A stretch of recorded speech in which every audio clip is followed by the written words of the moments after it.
plans. Is that correct, Councillor Moore? Councillor Kelly won't be able to make it in on Skype? Right, yeah, he had a little reschedule. Yeah.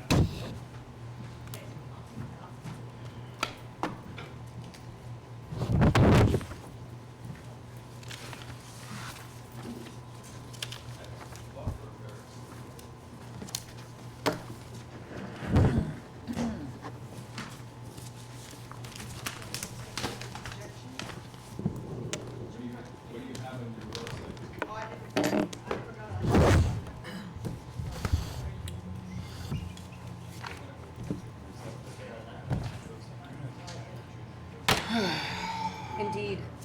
Hey Matt, is this entire area going to be public parking in here? Because we would have Woohoo! 50 of the space will be public, but not all of it. Okay. Lots of public access and everything too, and that's another thing that we have to take exception to. They keep saying that's going to cut the public off of the river and all that kind of stuff. God bless them, huh? Yeah, of course. He's firing your Got one?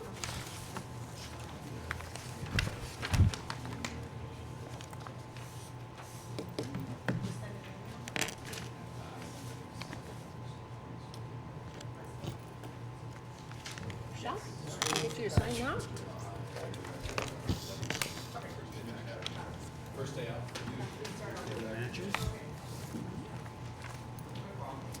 Need you another one to sign?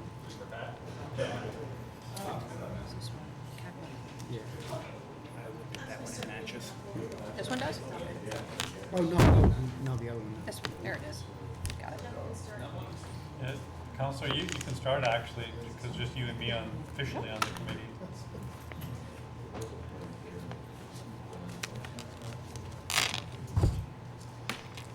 You'll call the meeting of the Finance and Budget Committee to order in the absence of Councillor Kelly. We'll have a report of department representatives and discussion with the councillors. Remarks? Oh, first roll call. Councilor Kelly, Councilor Moore, Here. Mayor Reed, Present.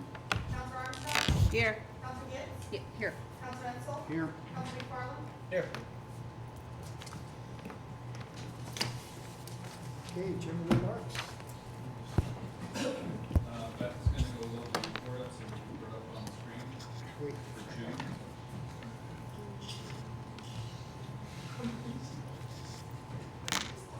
We'll all receive that. I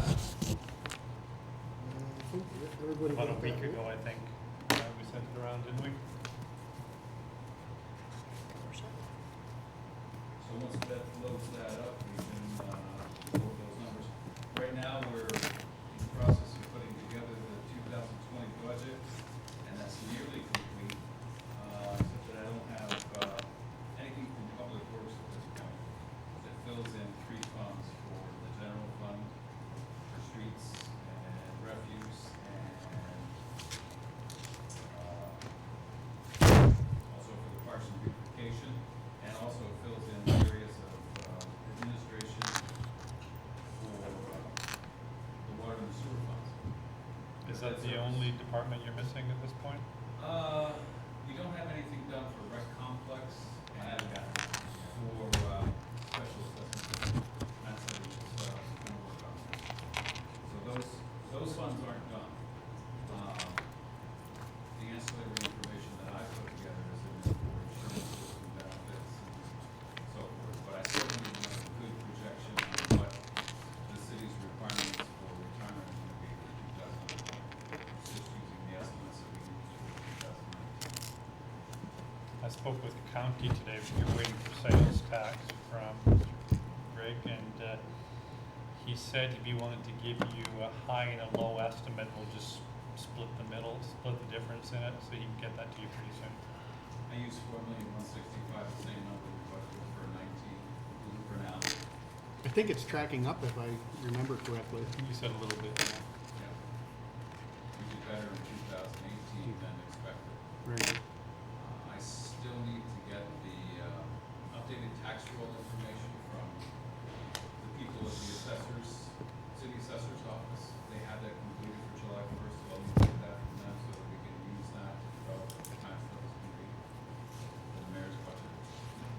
That's Yes, with sir. all the reassessment, correct? That's with the reassessment? Yeah, that includes the reassessment. So I have to look at it at this point as being about 65, 70% complete. So we're nearly there for the mayor's budget for the end of July. Yeah, with Councillor Kelly being away temporarily, we may have to push that Bless off a you. little bit to maybe aim for the next finance meeting to present it. Because I do want to afford him as much of a chance as possible to interact on this. That's all right with you all? I think we should press the department heads to get their capital requests in now that they've got their Right. budget numbers finished. So we can get that portion done. and One, do them at the two same department time. heads here. Get your capital requests in. So, that'd be good to have that complete at the same time as the mayor's budget.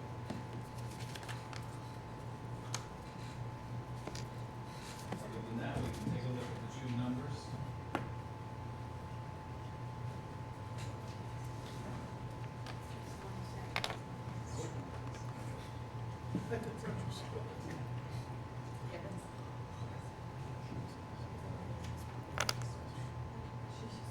There we go. Thank you very much. All right, can everybody see that okay? Yep. So the results for 2019 through June, 50% of the annual budget. You can see where the budget numbers are along this, or should be along this line. And obviously, our revenues are in yellow. Can you blow that up a little bit, Richard? Huh? Can you enlarge that a little bit? Sure.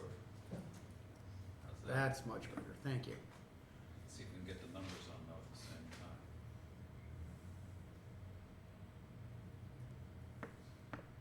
And not quite. But anyway, the yellow bars are the expenditure, or the revenues rather. You see that we've exceeded in the general fund and in the parking lot fund, which we always do because of the special assessment district fees being the principal sort of revenue. And that principal source of revenue is always usually collected by, the end of June, middle of July. Sewer fund revenues are running very strong as usual. But what's nice to see is that all of the expenditures are less than the revenues, and they're all less than 50% of what's budgeted. And this is even including encumbrances. So that'd be all POs written for expenditures that are expected to cover the entire year in departments where they do that.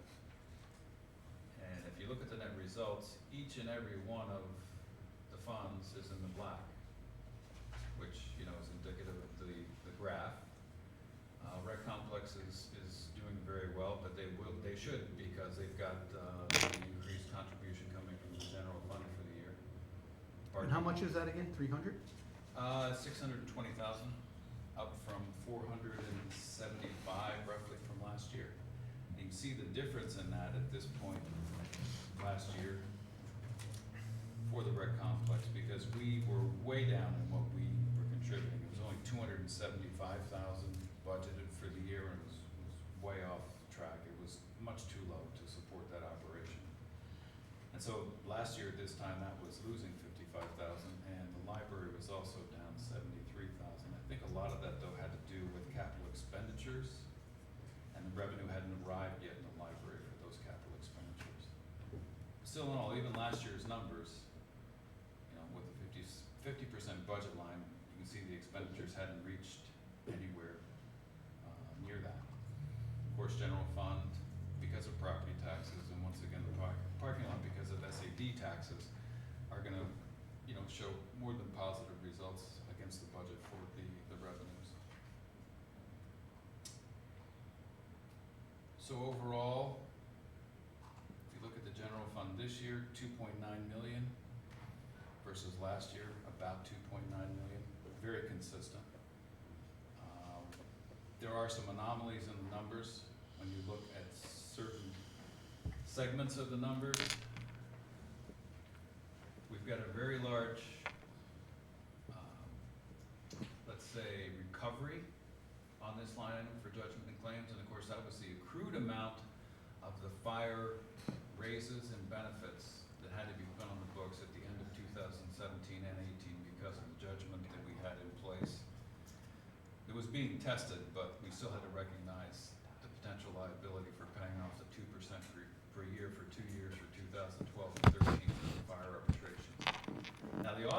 this number, which looks great to have this recovery, is gonna be in the fire expenditures on this line item. You see that's a very big number at that point in time because we paid the retroactive pay and posted it so it's synonymous with offsetting this recovery. And it's also gonna be in the benefits line eventually, once the benefits catch up to the payments that we made. The benefits are gonna be there for Social Security, for the matching piece of the payroll benefits, but it's also gonna cover in on the retirement. Once the retirement system catches up to bill the city for the impact of those increases that the fire raises are gonna take. So anyway, that's an anomaly that, it's very much explained by the reversal of all of the liability recognition as a potential liability, which we've actually paid everything for at this point in time. All the fire raises were paid off at the end of 2018 for everything from 14 through 2018, and then also the 2012 and 13 raises, and what's happening in 19 are paid off in this year. So they've all hit in here. We do have a large charge, which we booked, in the assessor section. You see that at $409,000, $395,000 of that was paid to the county. We're anticipating getting that back from New York State. I think we confirmed that we are gonna get that money now. But it might be another 6 to 8 weeks to wait for it. It takes forever to get money out of New York State. But we should be getting that back, and the normal charges are gonna start showing up for what we've got budgeted there for the county's role in the city assessing. So that big deficit is gonna go away. Then we also have large charges that are accumulating in community development. And you can see there's large encumbrances as well as large charges there versus what's budgeted.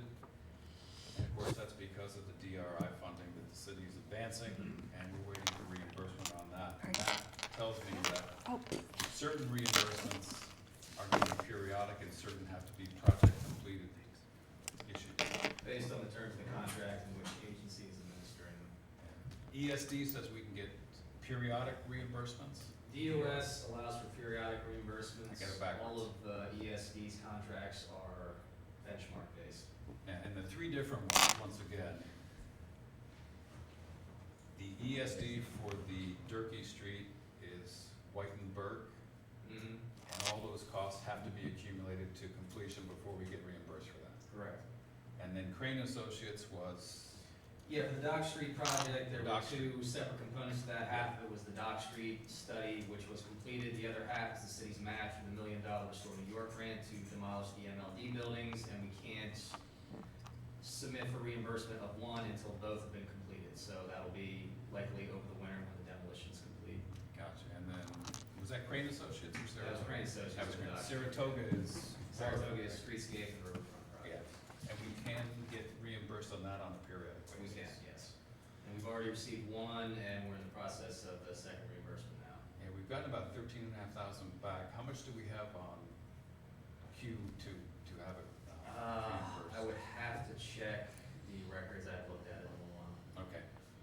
Anyway, that'll be slow in coming, but they assure us we're gonna get it all back. And then the majority of the DRI funding doesn't even go through the city's books. It's gonna be going directly to the developers. So, that'll relieve the city's requirements for cash to advance against the projects once they're actually in progress. So that'll be good. These are the year-to-date costs for the healthcare. As you see, for half a year, we're running a little bit ahead of budget, which is great. That's an interesting month's number that you see for that. So we still have $2.5 million for budget there. Police and fire retirement and regular retirement, we don't get billed for the majority of that until December. So you see there's a large portion of that still open, but we won't see what's coming for that until we get the billing projections and we get the estimates for next year.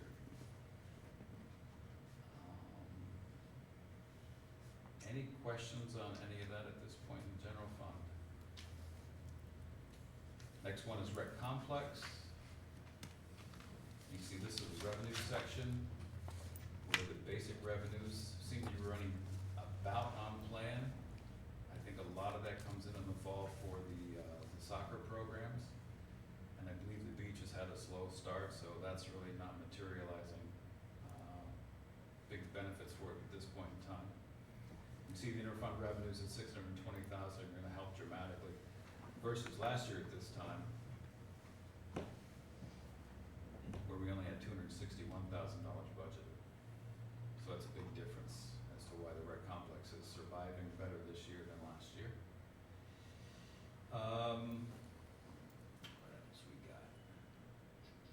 So the expenditures, insurance is pretty standard for Marina and the pieces for PCL insurance that they have.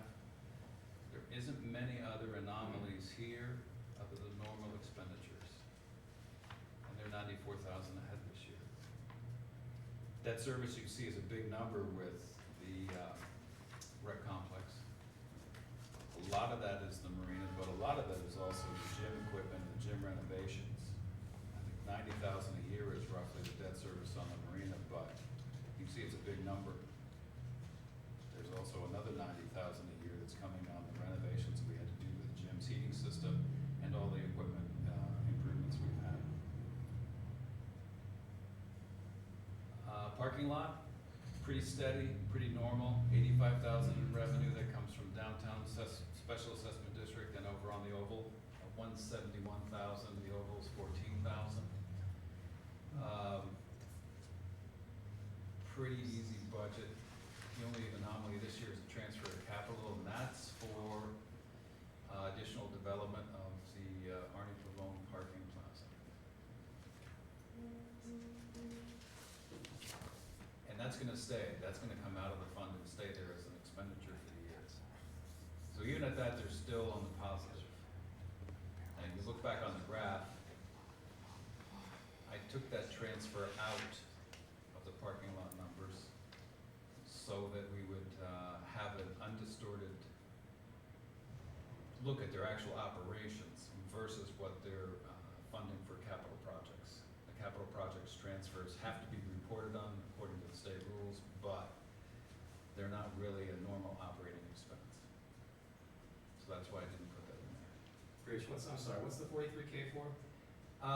That was the additional work that we had to add to the capital project for the Glens Falls National Bank building for the parking plaza. We had $500,000 here to start with. And I think part of this is the additional costs you said we needed to do for asbestos abatement Right. studies That's right, okay. and other engineering issues. Yeah. It's not part of the demolition cost yet. It's, I think, the cost to let us know what the demolition costs are gonna be, Right. as well as the asbestos abatement. By the But way, we that did- report did come in, he's completed the RFP, and those of you who haven't heard it, RFP for demolition came in much more favorably than even the estimates. So it's gonna work out very, very well. So those funds are actually gonna come from the parking lot surplus, have already been transferred to the capital project. Water and sewer are next. Pretty standard stuff from these operations. Revenue looks to be consistent with last year at this time, as well as the expenditures. And I don't know if we've talked any more about increasing the rates for the water fund, if we're looking at doing that this year or not. John and the council were gonna discuss that at some point. Impact fees, I think they were gonna be discussed. So, John, do you wanna roll that into this year's budget proposal? Would you have time to do that? I think you're pretty close to doing your calculations. Yeah, we could put it on the, back it off and what the regular anticipated revenues. for 2020? Okay. All right. The sewer revenues are strong as usual. They're very consistent. The expenditures, as we saw in the graphs, and as you can see from most of these line items, are gonna be within budget. And you look at these numbers over on this side, and it'll tell you the percentage. That includes the encumbrances though as well, so you have to be careful of what you're measuring there. Back up on the graphs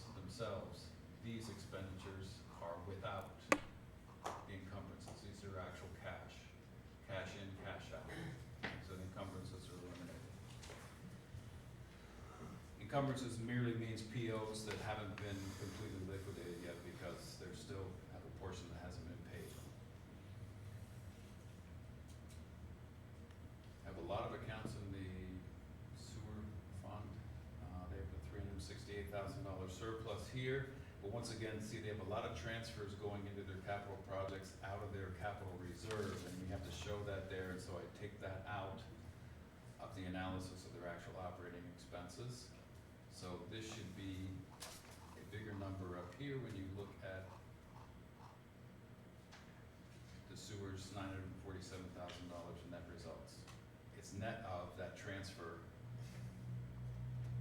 from their capital reserve, because that's actually coming out of a reserve cash balance that doesn't actually affect their operating cash. Same thing with water. I think we have a few transfers here. Yeah, $345,000. Those weren't included in the operating expenses either.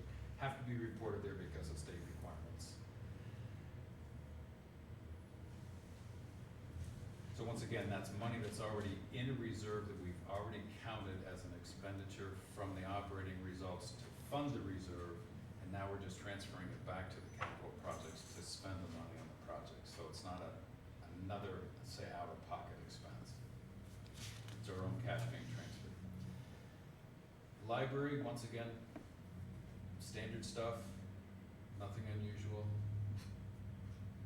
$26,000 to the good, and their revenue is consistent with last year. Once again, the general fund is the majority of their $751,000 out of their $900,000 budget is funded from the general fund.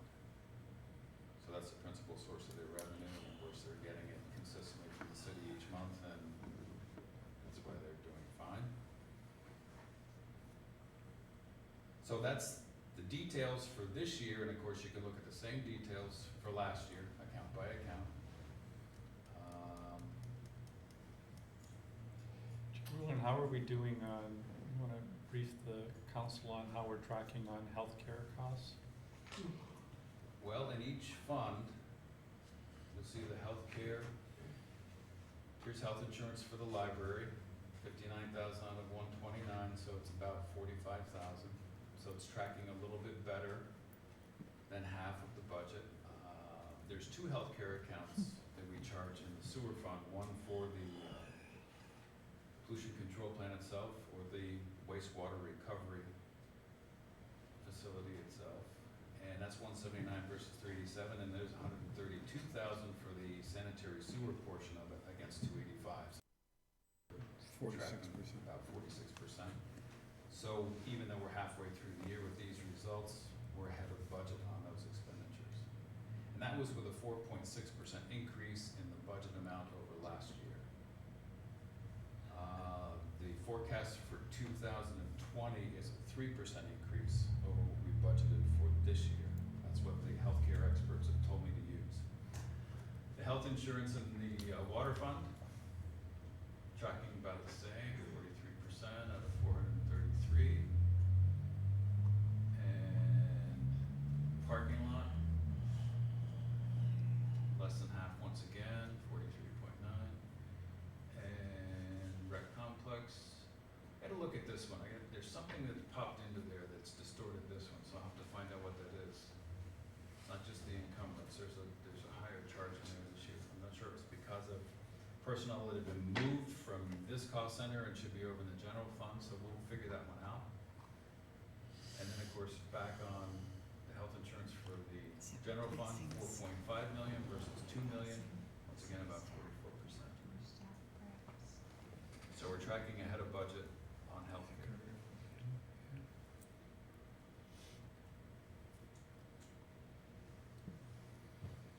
So you get the same details for last year that you can look at line by line, row by row, whichever one is important to you. And then of course we get into the expense comparisons that we're doing.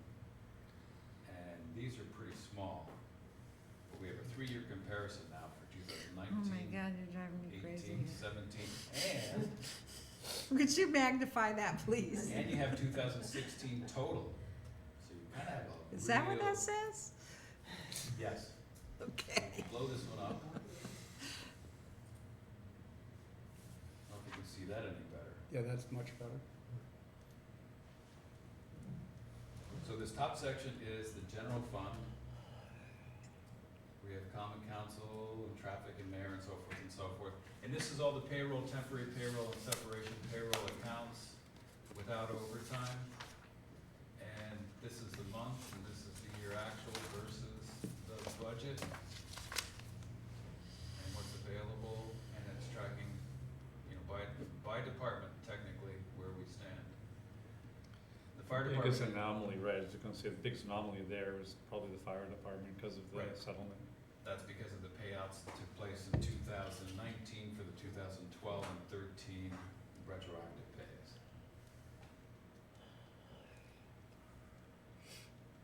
Snow and ice, we've got an anomaly there, but then again, that is only gonna have 3 months worth of,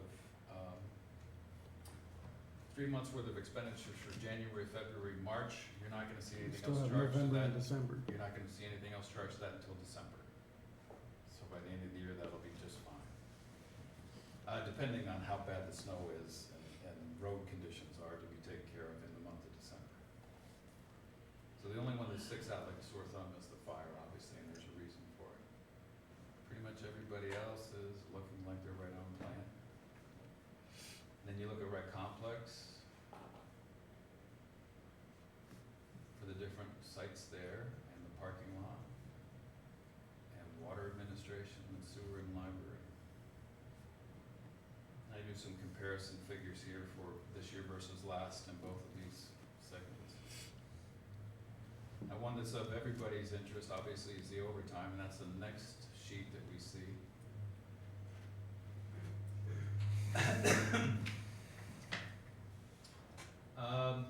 Finance overtime isn't tracking well at all. We've had a lot of issues with, you know, a person being out this year and coverage issues and people demanding time after hours. And we're just not able to keep up with this low a budget. Hopefully we're gonna get another person in to replace the permanent vacancy we have now for one of our clerical people. And that should help for the rest of the year. Now, Essentially- Richard, I guess my question is, that vacancy, the payroll savings as opposed to the overtime. Okay, we go back up to finance.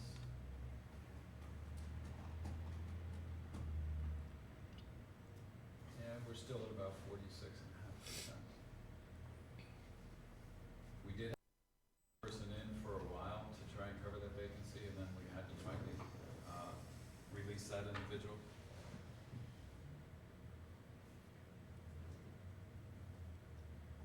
So back down on the overtime, it's not working, like I said, for our office for the overtime at all. And it's not working in data processing either because the support there has to spill over to work on the front counter and all the customer needs. So those are out of whack. Street maintenance is high, but then again, it's gonna be high because of all the wintertime activities. They're gonna level out by the end of the year. Same with snow and ice. Fire Plus, department. was the paving, the street pavings that were done at night with the city crew, was that at time and a half? It was, Yeah, I that's believe probably a so. good explanation Yeah, for so it. that's gonna be in there too, distorting this number, so. Remember, we once did it again- earlier this year than we did last year. Right. if you recall. Yep. Once again, you know, by the end of the year, that should level out. Snow and ice definitely will. But, you know, the fire department with its overtime budget is tracking okay. They do have a large budget for $383,574, and some of these overtime numbers are low because we set 12% aside in the contingency fund for each one of the departments. Is that calculated in the percentage used, the contingency? Is that calculated with that the contingency The figure? contingency figure is out of these budget figures? So that's not, the contingency figure is not calculated in the percentage used? No, it's not being Okay. included in the budget. The contingency figures are down in what you call the contract service sections. Okay, no, I was Here it just is, using here it it is. for the, See this against the right percentage used. Yeah, this is the overtime that was set aside in the general fund, 370,000. That's 12% of everybody's overtime budget in the general fund. So that's not part of the budget comparison up here Okay, versus actual. thank you. Yep. Back up to overtime. Oh, sorry, I went too far. So other than my department, which isn't performing well on overtime at all, and what we're doing with street maintenance and the snow and ice, everybody else seems to be performing very well with the overtime in the general fund. And in rec complex, I'm doing that so you can see also the 2017 year, this is 19, 18, 17. Rec complex, we've got some analysis to do about this particular line item. I gotta check with Matt and see what we got budgeted there and why those charges are hitting there. It could be that some people are charged to the wrong department, so we'll have to look at that one. Other than that, we have a charge here that we didn't have a budget for in the marina, so we gotta figure out if that one's in the wrong place too. But they're relatively small dollars, except for obviously this $8,000 charge. These are still OT charges, Rich? Pardon me? These are still OT charges? Yes, this is just overtime, that's right.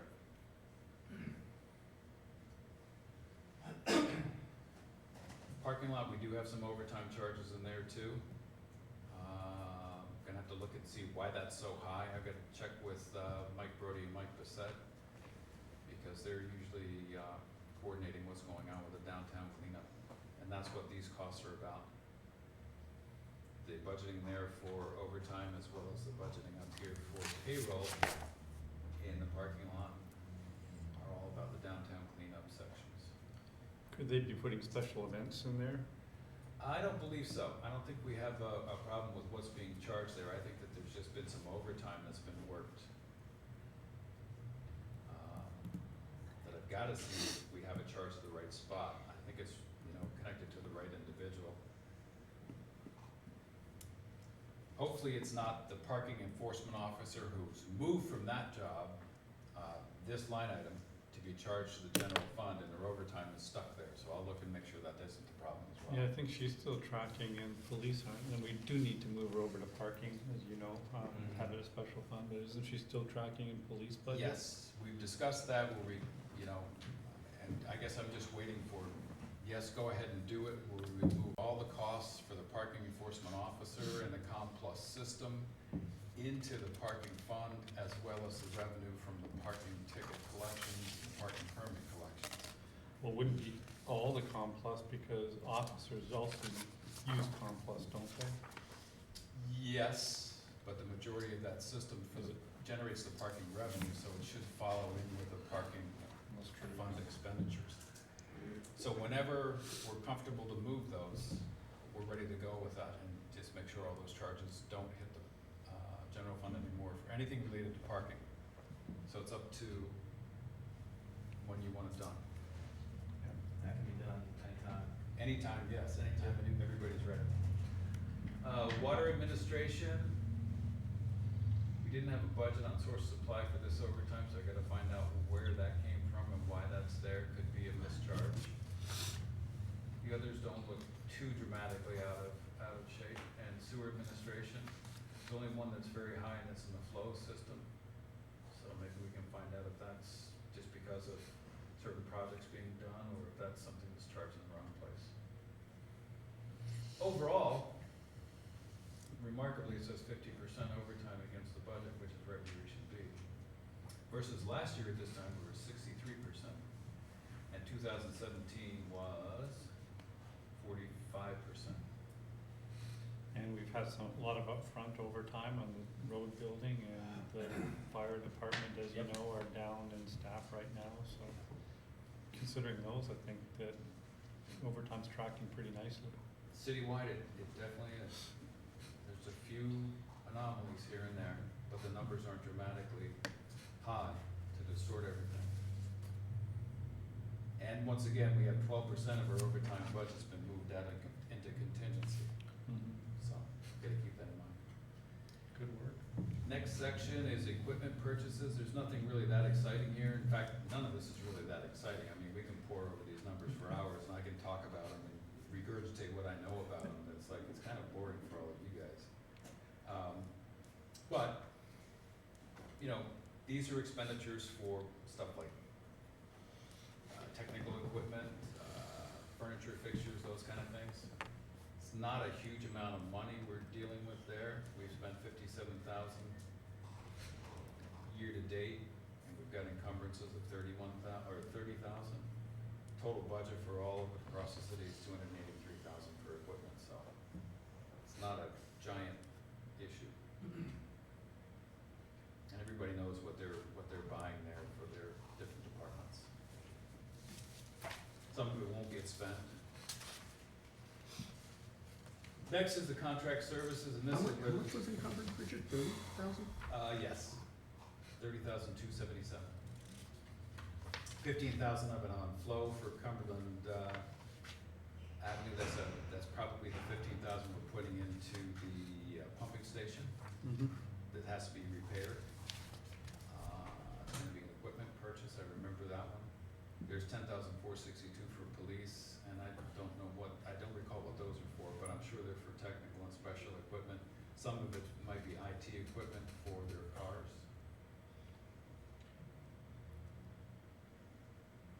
And 4,700, for the library.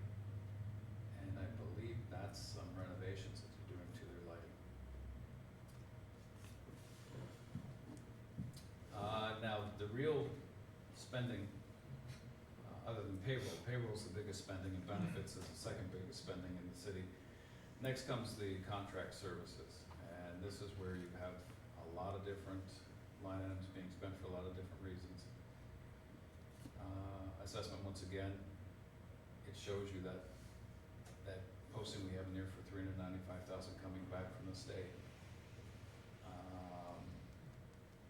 Here's the judgments and claims. That's that one item I showed you before that's a giant recovery.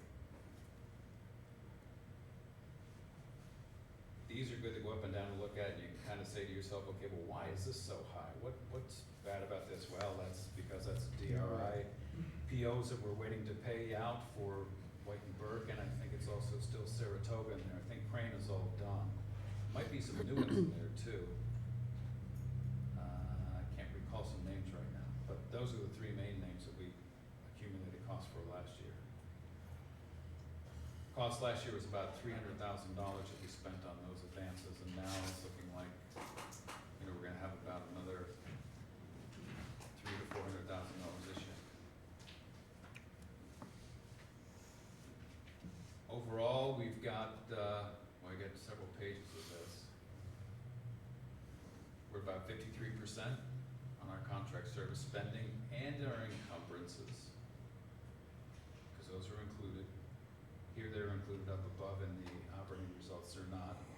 Compared to last year, we were at 59.8%. Once again, last year wasn't as well managed as this year's being. There was some additional costs in there too, though, that we had to throw in.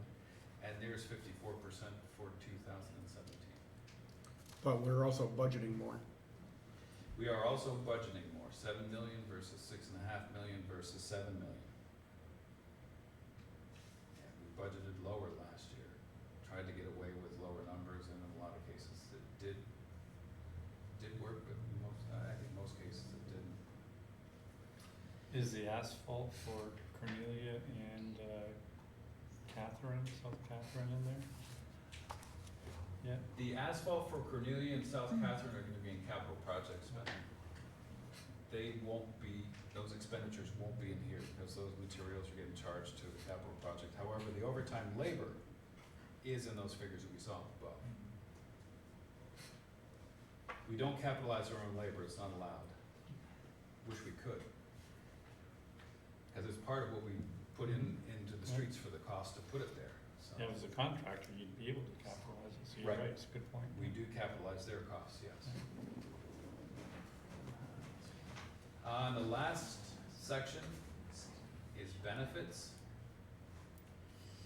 And this one is where all the employee benefits are accumulated in different line items.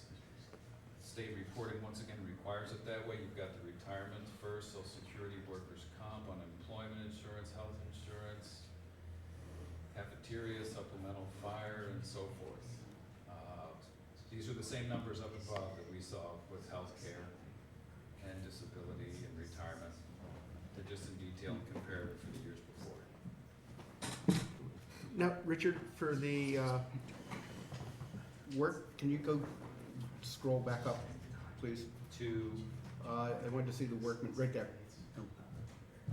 Workman's comp. yes, Okay, we have 376 budgeted, we've, year-to-date, it's been 186 with 175 encumbered with 14,000 available. There's been 96% of it used. Right.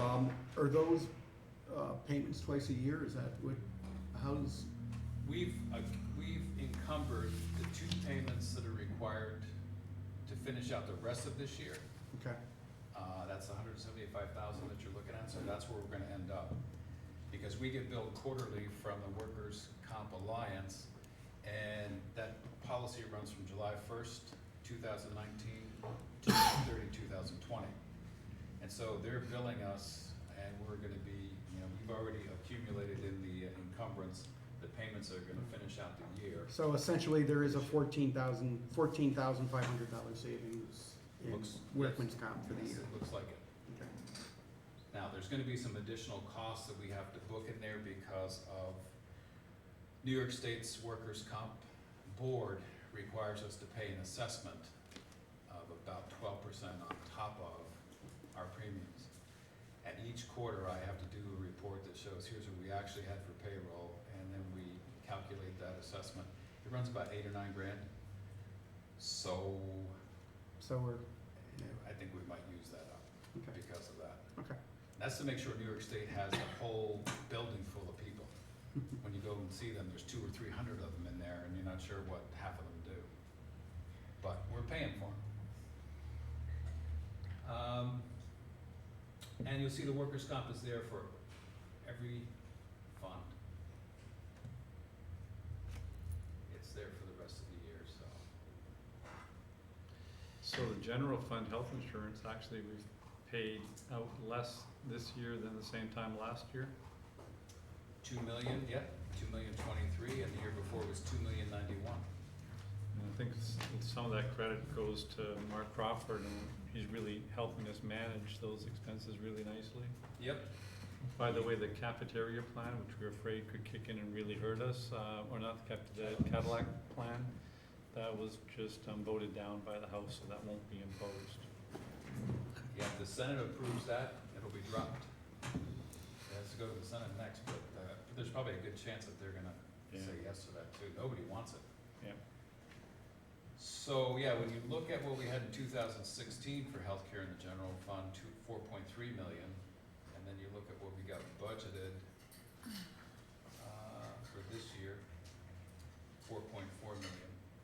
I think we're pretty consistent with what's going on. And, it trends, like we've heard from Mark Crawford, between 3 and 5% increase for our healthcare costs annually, which is a lower trend than most of the rest of the industry sees.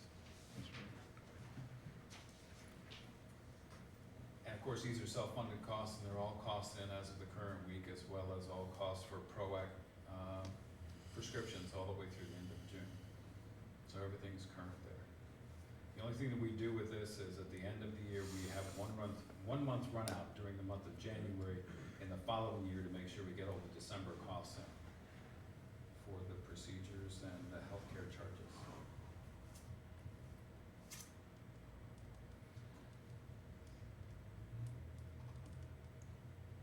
So total spending versus prior year, we're at 102. This versus the previous year was down 304. There's a bunch of numbers in there you guys can pour over. If you have any questions about them, let me know. We have the full year for 2016, which is great, and we got 17, 18, and 19 year-to-date as of this point in time during those years. And of course, this is the type of thing that could be put into website analysis if we want to release that. It could be just put out there for the public because we do this every month. It doesn't take long to do. It takes me about 3 to 4 hours to put this together. It's pretty rote as far as the function to do it. Just pulling information from Munis and putting it into this report format. And Richard, that, the previous one where it was year-to-date, we were 102% over last year? Yes. In total healthcare spending, Right, but that's this versus, number. versus the prior year, we're at 102.79%. Yes. Yeah, that's But yet, this number here compared to this number here. I see, okay. And then this number is compared to this number for the -3%. Okay, that's just, that doesn't include what we budgeted, correct? No, the budgets are here. Right. Yep. Now, as far as versus budget, we're 80. So essentially, we're 2.79% over, but we budgeted 4%? 4.6% increase. Right, Yes, okay, yes. Which they thought was the trend for our increases. all right. Now, if you annualize our spending versus budget, we're at 84%. So that's annualizing this number through the end of the year, Mhm. compared to our budget, we'll only be at 84%. Okay, Same picture last year was 83.98%. okay. And the general fund piece is just these numbers compared up here. The general fund's healthcare spending versus its total budget. That's annualized once again below versus the budget 85 versus last year at 84. Pretty consistent. But we did have to recognize the 4.6% increase because that was a That's what they recommendation. recommended. But now we're only trending at a 2.79% increase. So it's doing a little better. That's right. Thank you. Good. Any questions on any of this stuff? I know it's a lot to absorb and there's tons of information there. Hopefully everybody's got a copy of it and you can pour over it if you have any questions. We'll look for the anomalies in the numbers to make sure we don't have accounting errors.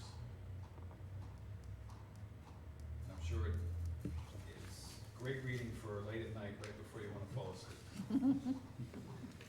Cure for insomnia. Yep, this'll do it for you. But it's encouraging that the results are consistent and consistently better than last year. Is what I like, is what we're seeing. And we put together a somewhat tight budget last year, too. We did. I think that's one thing Moody's commented on is their consistency of our results, and when we say something's gonna occur, it actually does occur. That gives them a great confidence that Richard's budgeting very accurately.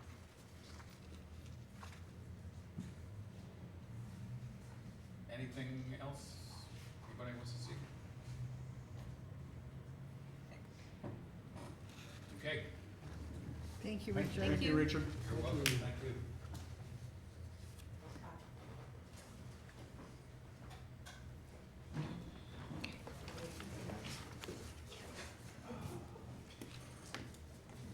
All right, move on to agenda items to be brought forward from departments to be approved by committee and recommended to council.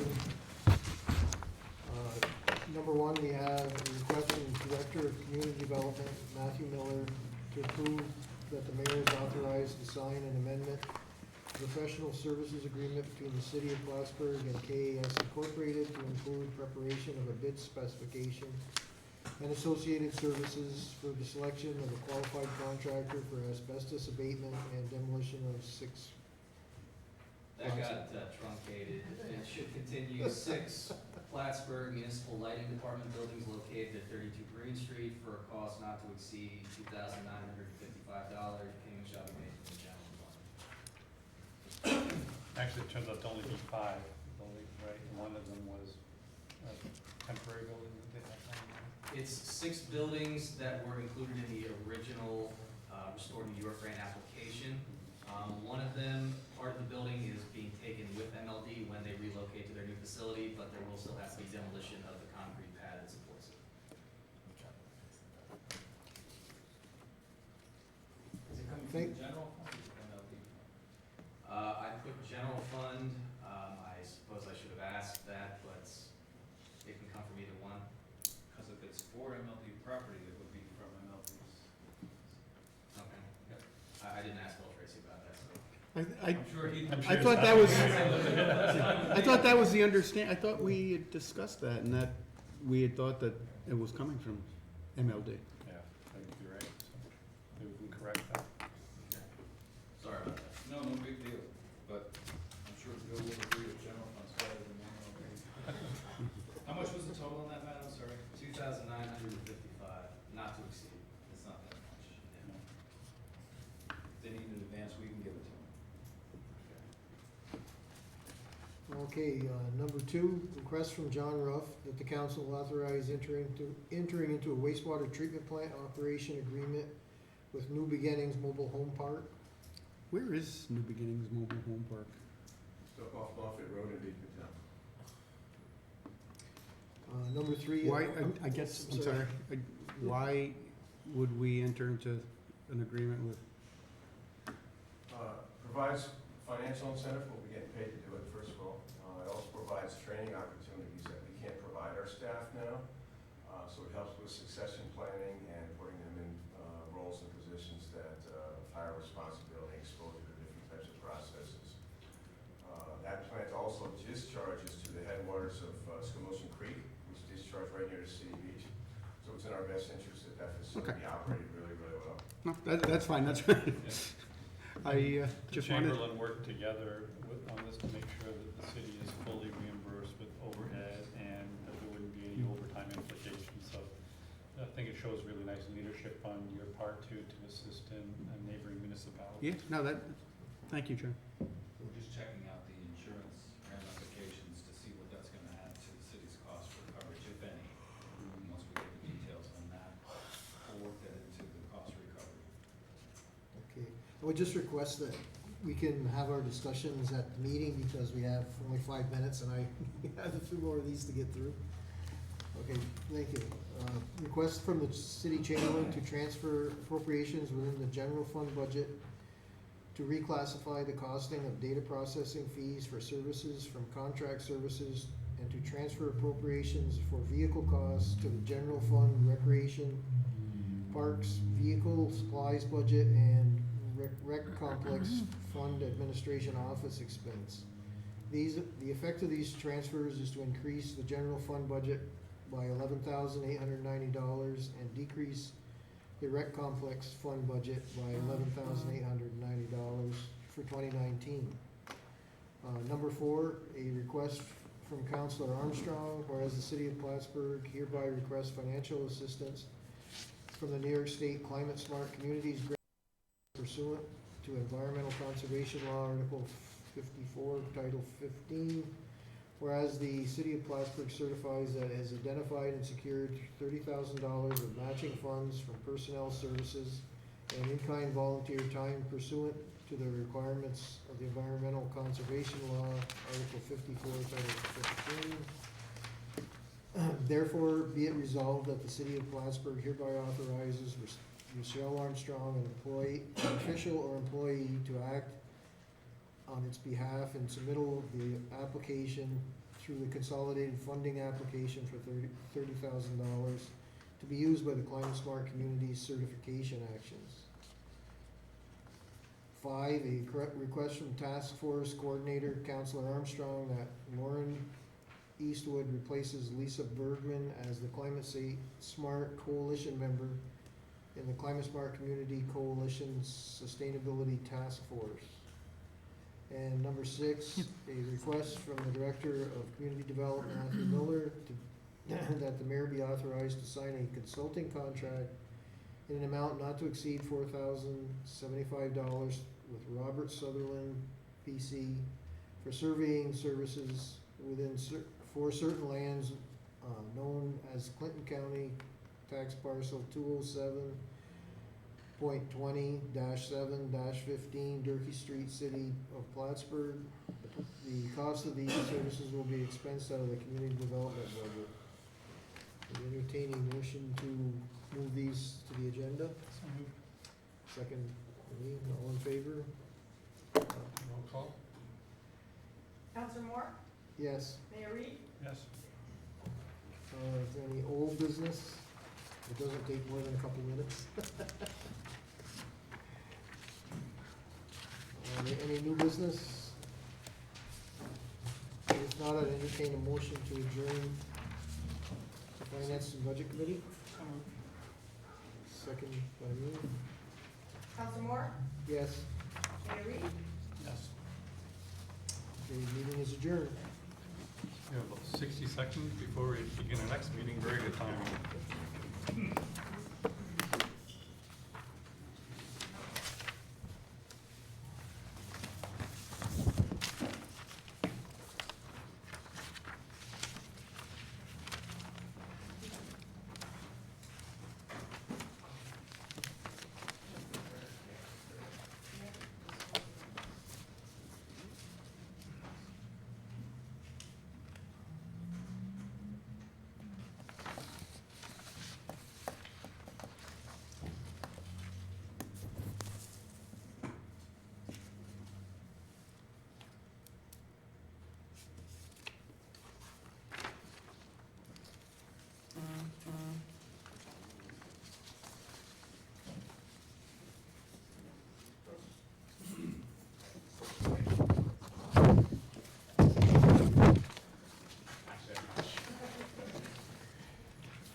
Still have it pretty good. Let's begin our tonight's council meeting.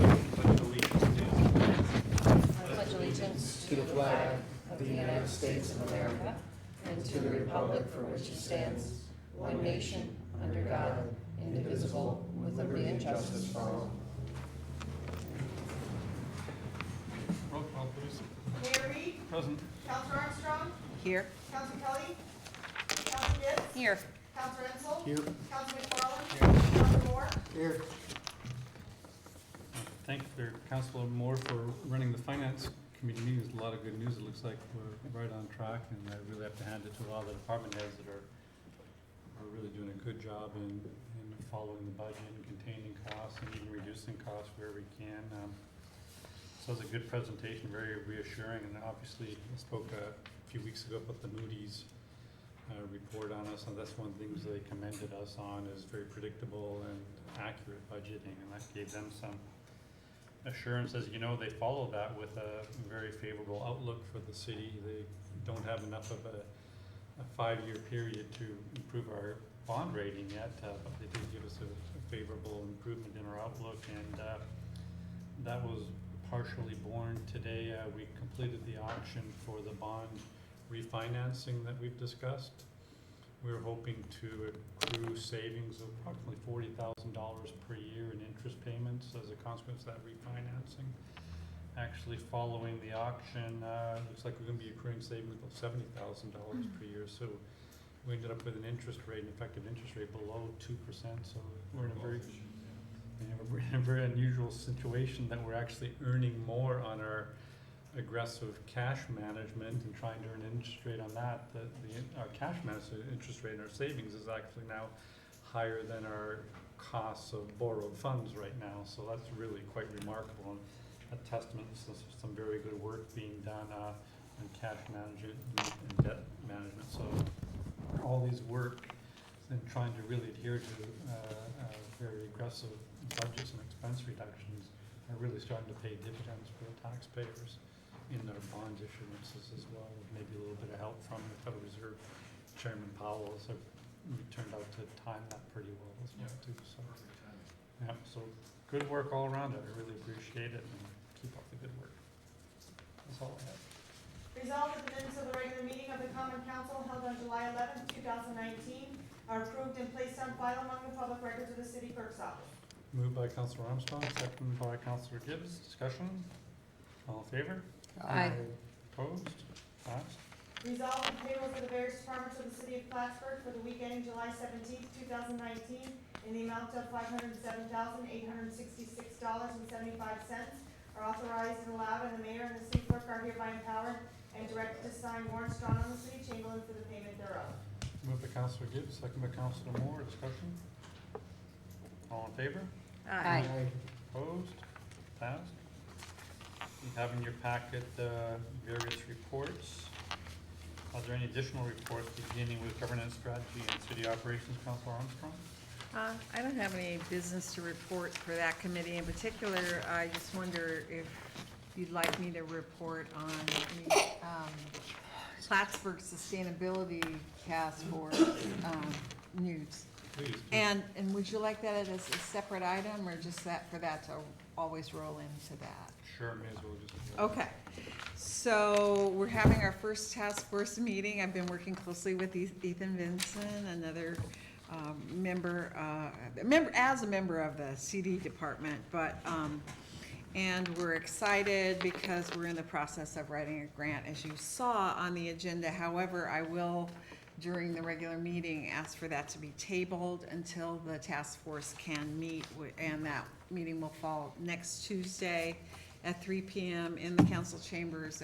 It's being announced to the public. And that's about it. Thank you. City Infrastructure, Councilor Moore? Well, I just had a comment on the crosswalk signs that have been going up throughout the city. I'm sure everyone has noticed those. Those are really visible, and I think they improve the safety of the city quite a bit. So they've really put those up double time, so I'm very pleased that the Public Works is able to get those up so quickly. Finance and Budget again, Councilor Moore. Well, just had our meeting, so I guess I won't repeat everything that we did, and Chamberlain Marks managed to keep us awake during the whole presentation, so it was a very good presentation, and I'm glad that the budget is proceeding the way we had hoped. It's a really good sign. Thank you. Public Safety, Councilor Gibbs? So we met this week separately with Chief Ritter and Chief Lawless to talk about staffing and cost, and we're going to have another meeting tomorrow, this time including Chamberlain Marks. So we're discussing overtime, staffing, shifts, pretty much everything up on the table. And next week when we have our public safety meeting, we can give a better update then. Thank you. Plattsburgh Public Library, Councilor Ansel? There is a board meeting scheduled for, I believe, this Tuesday upcoming. And MLD Board President, Councilor McFarland? Yes, as the item on the agenda shows, we're able to move forward with the Restore New York grant on demolishing the buildings on Green Street. So that's exciting. Other than that, I have no updates. Thank you. Resolved that the reports as listed are hereby ordered, received, and any written reports are placed on file among the public records of the city clerk's office. Moved by Councilor Gibbs, second by Councilor Ansel. Further discussion? All in favor? Aye. Aye. Opposed? Passed.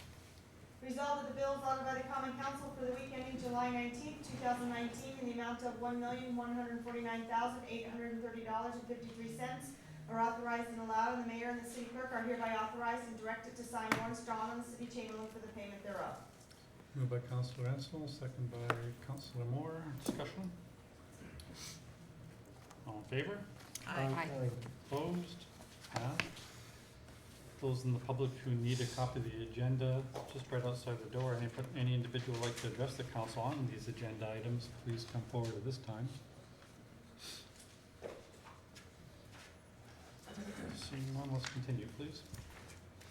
Resolved in accordance with the request, therefore the common council approves that the mayor is authorized to sign an amendment to the professional services agreement between the city of Plattsburgh and KDS Inc. to include preparation of a bid specification and associated services for the selection of a qualified contractor for asbestos abatement and demolition of 6 Plattsburgh Municipal Lighting Department buildings located at 32 Green Street for a cost not to exceed $2,955. Payment shall be made from the general fund.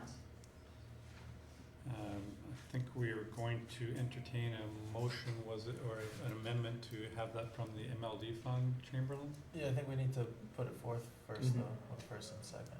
Okay, do I have a first? Councilor Armstrong, second Councilor Gibbs. I'll make a motion to change the term general to MLD in front of the ultimate word fund. Second.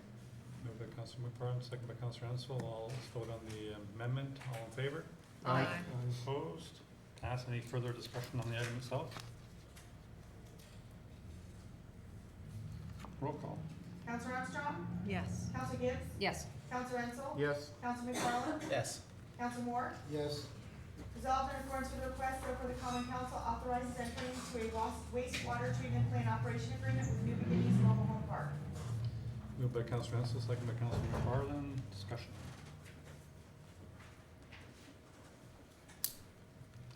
I'd like to thank Department Head Rupp for his imagination and working constructively with the entity involved. I think it was really clever, and I think also not only are the taxpayers, of course, fully reimbursed, but I think you present some good opportunities for your staff for training as well. So congratulations.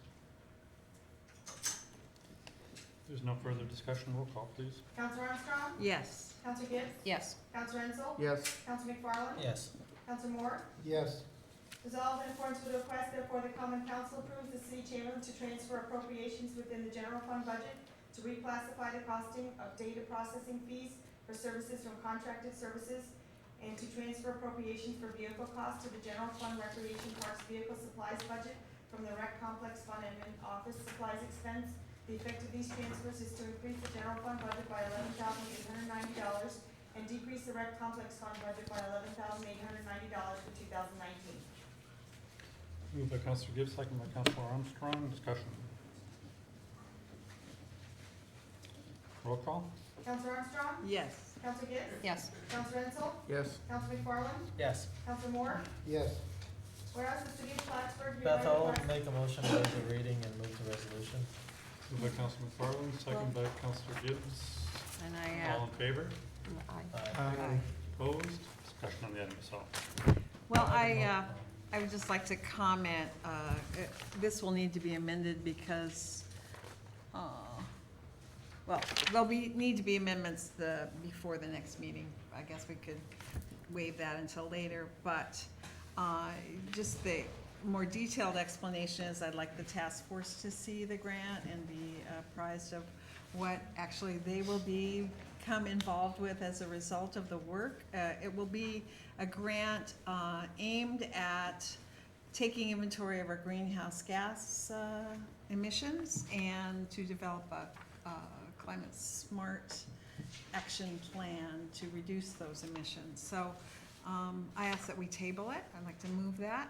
Rochelle, if you said there might need to be changes, so would you prefer we just vote it Yeah, down well, and I just put it want to save forward? time. I'll do that later. Rochelle, I have one, if this is a consolidated funding application, the submission deadline for those is next Friday, so Yes. if you're gonna amend it, just to give yourself some. Okay, time, maybe all right. this week.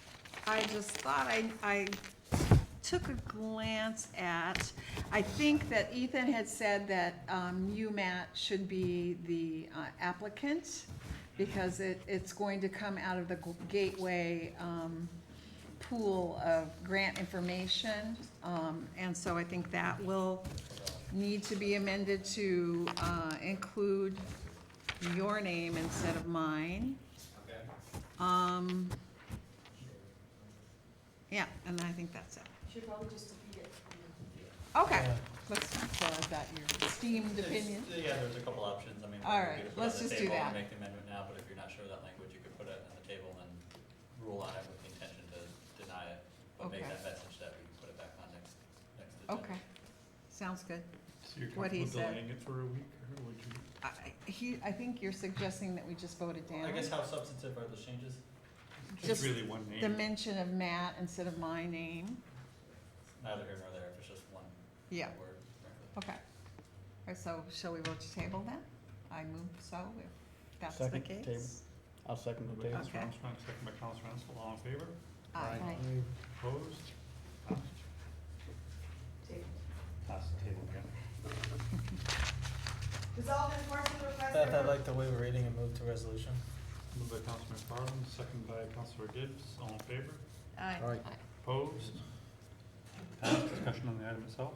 What's the purpose for the change? Lisa Bergman, the original representative, is kind of in transition. She'll be moving to Massachusetts. Oh.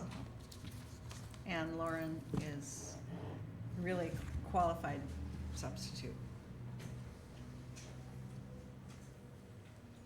Any further discussion? Roll call? Counselor Armstrong? Yes. Counselor Gibbs? Yes. Counselor Enzel? Yes. Counselor McFarland? Yes. Counselor Moore? Yes. Resolved in accordance with the request, therefore the common council authorizes the mayor to sign a consulting contract in an amount not to exceed $4,075 with Robert M. Sutherland, P.C. for surveying services for certain lands known as Clinton County Tax Parcel 207.20-7-15, Durkee Street, City of Plattsburgh. The cost of these services will be expensed out of the community development budget. Moved by Counselor Gibbs, second by Counselor Ensel. Discussion? What parcel is this that's gonna be surveyed? This is the Durkee parcel. This is, what I've placed on the desk is the site plan for the Durkee site. It's along Durkee Street and Bridge Street. There is a black dashed line. That is the current lot line for the Durkee parking lot. Based on the planned changes to Durkee Street, the addition of on-street parking on both, and also the presence of transformers, which if you look along Durkee Street, those are the small black squares that you see. In consultation with prime companies, we have decided to adjust those lot lines on Durkee Street to the east and on Bridge Street to the south, so that they don't cut through planned parking additions and also don't end up with the transformers that belong to the city on the prime side of the eventual lot that we will sell to them, which creates all kinds of problems with access. It just makes it cleaner, and this survey work will allow for that to be completed. Approximately how much footage are we talking about, Matthew?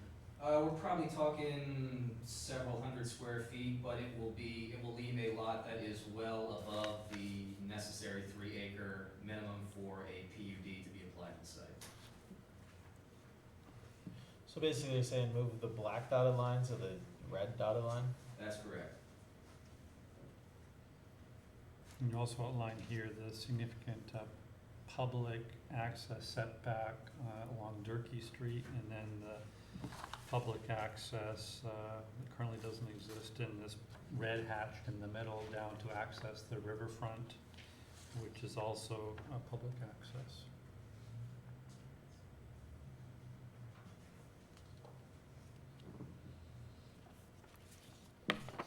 Any further questions?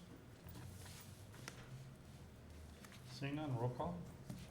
Counselor Armstrong? Yes. Counselor Gibbs? Yes. Counselor Enzel? Yes. Counselor McFarland? Sure. Counselor Moore? Yes. No travel requests at this time. Are there any resolutions for initial consideration? Any new business or additional councilor reports?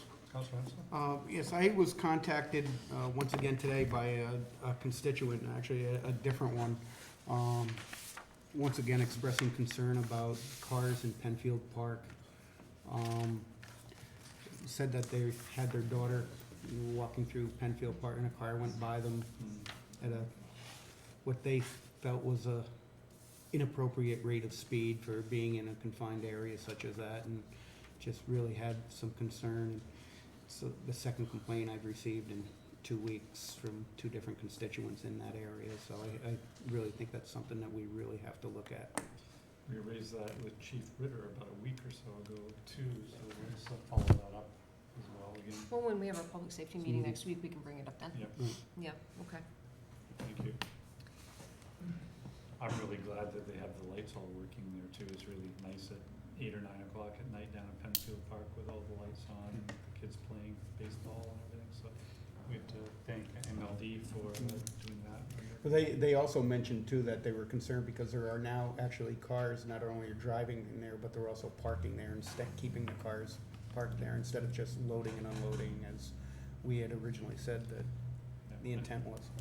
I think we really re-articulated the policy a couple of weeks ago, so we'll need to talk to the chief about that, I think, at this point.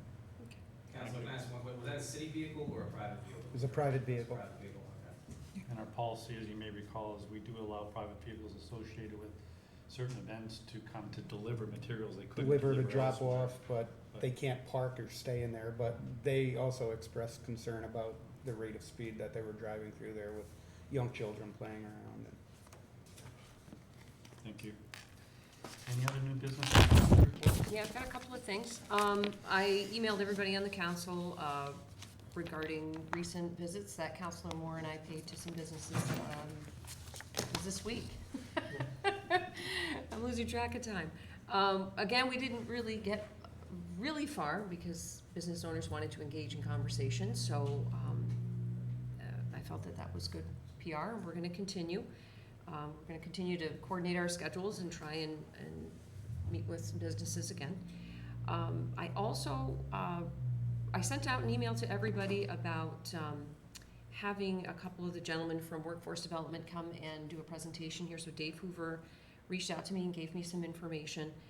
Mayor Reed suggested that we also have somebody from the opposite side of that point of view come in to present. So I will look into that. You had suggested contacting Mark Dane? Right, I remember this had come up at the legislature, and there were presentations from both sides, and there was some sort of representative on both sides, and I believe Mark Dane would know who that contact person Okay, was. all right, so I just want to verify that. So I'll reach out to him. And I will update you when I have more information. Thank you.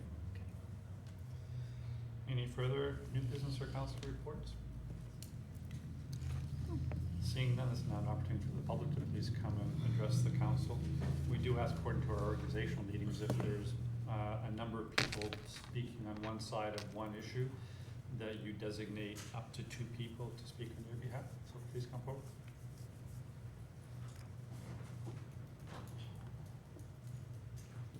Greetings from Joan Jansen. Am I permitted to ask a question?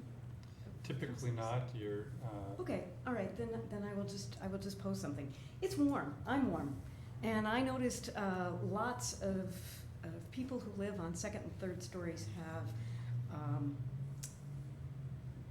not refrigerators, air conditioners, thank you. Brain freeze there for a moment. Air conditioners in their windows. And what I was going to ask of you is to find out if, when the Durkee Street project is built, if the city can require the entire facility to be air conditioned. And part of the reason why I ask that is because it is hotter on the higher floors. If they want to save money, they're not going to put in air conditioning. They're going to say, that's the problem for the residents. That's the people who live there can pay for it and take care of it themselves. But if you will note, people who do that have these ugly boxes that hang out of their windows. I don't think I'd want to be on the street walking underneath when somebody is trying to put an air conditioner outside their window if they're up on the 4th story. So we may have a safety issue that needs to be addressed. In addition, they're also kind of ugly, as a matter of fact. And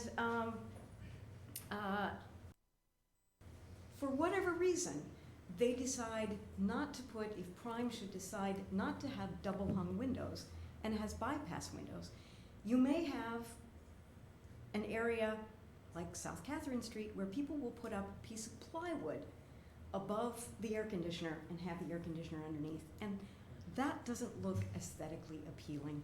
And I am concerned about how things are going to look. And so I would encourage the council to make sure that everybody, both the retail space and the residents who live above, have air conditioning so that we don't have to be dealing with this issue in the future. So, thank you. Thank you. And we have had a little bit of this discussion. We're a big proponent of heat pumps in this climate that can act as an air conditioner in the summer and a heat unit in the winter. And given our climate, you can get through actually most of the winter now with heat pumps with a considerable savings in electricity. This is part of the plan for the Energy Task Force actually to reduce our carbon footprint. And so we have been in contact with the developer and have encouraged him to explore that technology. We think would be quite apt. Thank you.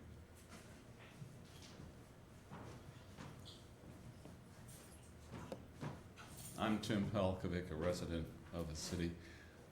It's a pleasure and an honor to be able to speak to you about something that's very concerning to me. That's the grant for the revitalization of Plattsburgh. Last time I spoke about the farmers market and saying that the market building was going to be destroyed. the mayor misunderstood me because I didn't say the building. And we had discussion, came to understanding about that. However, in the Sun, it says that I was confused in listening to a rumor. The farmer's market building is going to be destroyed. Is that not the truth? I'm just checking that out.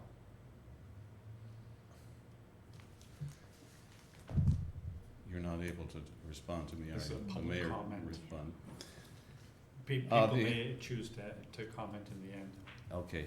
The other thing is I looked up farther down the page and there's smart meter parking plans and the picture of the meters for parking. I'm concerned, of course, that's my basic concern with the development of the Durkee Street lot, is the parking is going to be diminished in town because of the paid system, because of the diminished number of places initially from the establishment of a large apartment block. It's going to kneecap many of the businesses downtown and will hurt the city.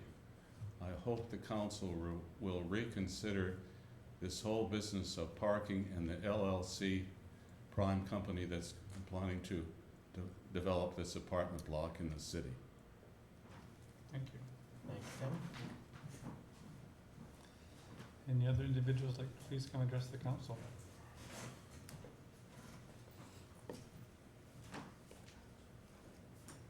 Good evening, my name is Laura Palkovic. I live on Champlain Street, so I'm in Mr. Ensel's ward floor. Hello, Mr. Ensel. My concern is with the possible plan to institute diagonal parking. I know Court Street's been considered, Broad Street, Durkee Street is considered, and Brinkerhoff Street. And my concern is what sort of changes will have to be made on that street. I don't think it's just a matter of switching from parallel lines to diagonal lines. My concern is that we will lose sidewalk space, but even more than that, my concern is that you're going to be taking down trees to do that. I see that you want to be part of the climate smart coalition.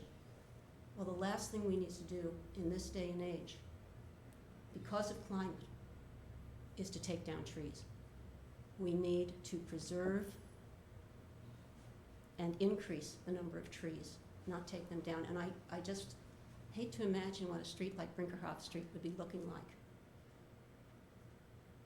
if there are no trees to shade it in the summer. Or Court Street. Court Street had diagonal parking for a time. I don't think it even lasted 2 years. And if you want to go up there and look on Court Street, you can still see those faint lines. They haven't been worn off yet. But that was a very unpopular form of parking.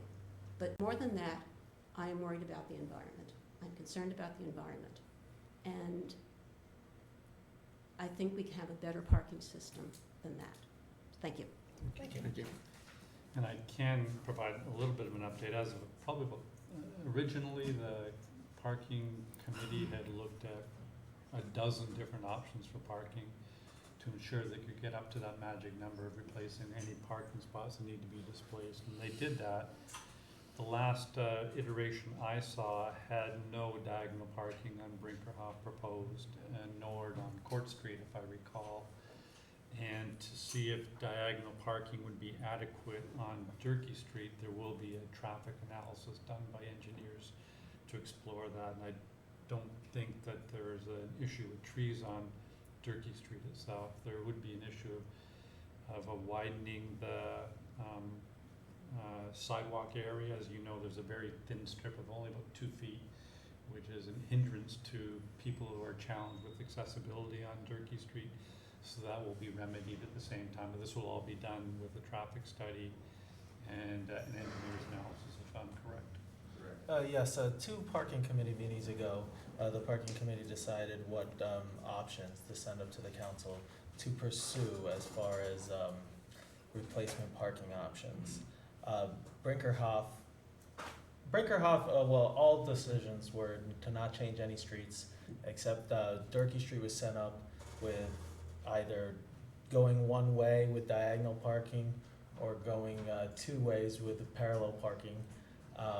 But it was very unpopular, any idea of changing Brinkerhoff Street or Court Street, making either one way, putting angled parking in. So that was dropped a couple months ago.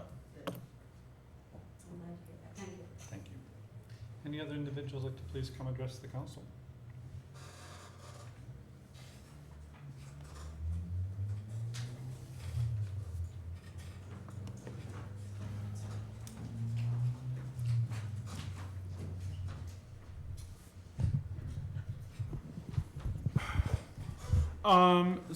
I've spoke up here like numerous times. My name is Amber Desjardins. I wanted to come and talk because I had something actually happen because of poor infrastructure in the city of the sidewalks. I was on a wheelchair run because I'm an athlete downtown on Brinkerhoff Street, and the part of the sidewalk was broken away from the rest of the sidewalk, leaving just grass there. I did not see the sidewalk being like that, and thus my wheelchair wheel caught the grass and went off the sidewalk, and almost like flipped my wheelchair over. In the process, I maintained to get my wheelchair under control so I could stop it so I wouldn't go in the road. And managed to get my chair up to the sidewalk, and in the process ended up damaging one of my front wheel casters to my brand new sport wheelchair that was over like $2,000 that I got a month ago. I'm just wondering, like, I've brought this up numerous times for a couple of years now of, like, what are we doing about the sidewalks? About money for that. Because they are an issue, and something disastrous almost just happened. And I could only imagine if, like, a car came down Brinkerhoff, if I spilled. I wouldn't be standing here, I'd be in the hospital. So that's all I want to say. Thank you. Thank you. I can bring you up to speed a little bit on that. Obviously, this is the season where we do sidewalk repair, and we have a crew in DPW that does that. You'll see some white lines on many sidewalks, especially the most traveled ones, at intersections of sidewalk panes. Those white lines are to recognize where we need to do more evening when things settle. Probably that you had a settling problem. And we purchased a special machine that can go and grind out to level those. And you'll see, for instance, some examples along Court Street, very near where you're talking about the diagonal parking, some white etchings in the sidewalk where that machine is operated. So I just saw it the other day in town here. So we are trying to do those improvements, and we appreciate you notifying us of areas that need special work. And obviously redesign downtown. I already mentioned earlier some of the inadequate areas existing on Durkee Street, which will be remedied in the work that's being contemplated. But we are going to try to put into the capital plan some work on Margaret Street as well, and you'll be seeing that presented to the council in the next little while. We believe that's a candidate, although it's one of our most traveled streets, but it has also become somewhat uneven over time as well. So I think you'll see us be working on that in the capital projects. Was this in front of the Presbyterian Church? No, it's further up toward the student campus. Oh, okay. It is pretty horrible right in front of that Presbyterian church, though. It is. Yeah, it is. Any other individuals like to please come address the council on any issue of mutual concern?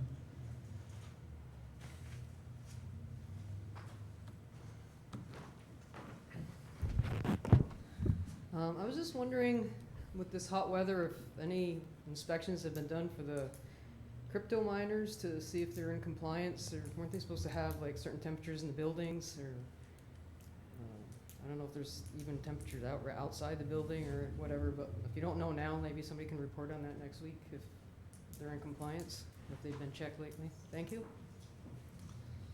And actually, the citizen refers to our noise code that you all passed a few months ago.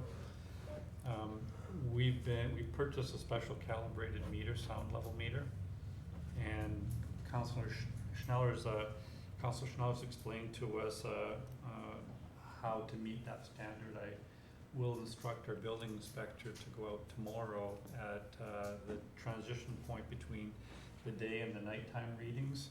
Tomorrow's going to be a very hot day, and we found that the cryptocurrency operators will often fling their doors and windows wide open on those hottest days because they're trying to displace as much heat as possible. So that's the time when we need to go and do that detection.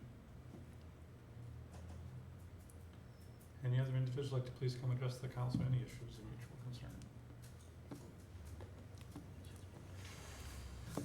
Seeing none, do I have a motion to adjourn? Moved by Councilor Gibbs, second by Councilor Moore. Roll call. Counselor Armstrong? Yes. Counselor Gibbs? Yes. Counselor Ensel? Yes. Counselor McFarland? Yes. Counselor Moore? Yes. Thank you, council. Thank you, public. Thank you. Kind of sticking in the chair. You heard that. Joan, I can Over here, skin. Farm has, Saratoga. These little elections. Thank you. Take care. I'll talk to you. It's just been the two of us right now.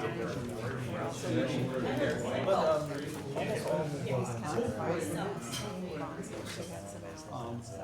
Yeah.